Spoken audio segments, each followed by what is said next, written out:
The Secret of the Haunted Lighthouse. The Legend. On the rocky cliffs of Seabreeze Cove stood the old Finlay Lighthouse. It hadn't been used in years, but locals believed it was haunted.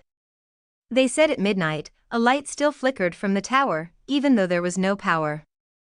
And sometimes, people walking near the cliffs heard whispers in the wind. 12-year-old Max and his best friend, Ruby, weren't afraid of ghost stories.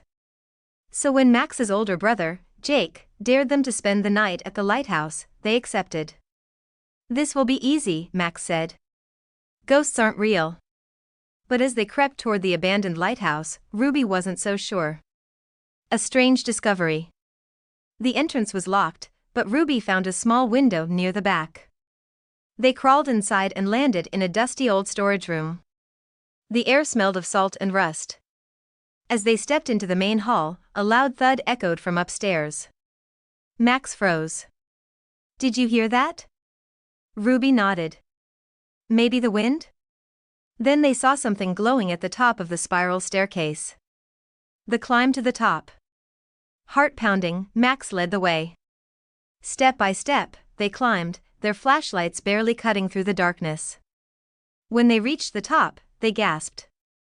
The lighthouse lantern was on. But there was no power, no wires, just an old glass light glowing by itself. Ruby shivered. "I thought you said ghosts weren't real." Just then, a shadow moved across the room. The ghost, or something else? Max swung his flashlight toward the shadow, and nearly dropped it. A man in a tattered coat stood by the window. His face was pale, and his eyes glowed faintly. Who are you?" Max stammered. The figure raised a trembling hand. "You shouldn't be here," he rasped. Then, with a gust of wind, he vanished. Uncovering the truth.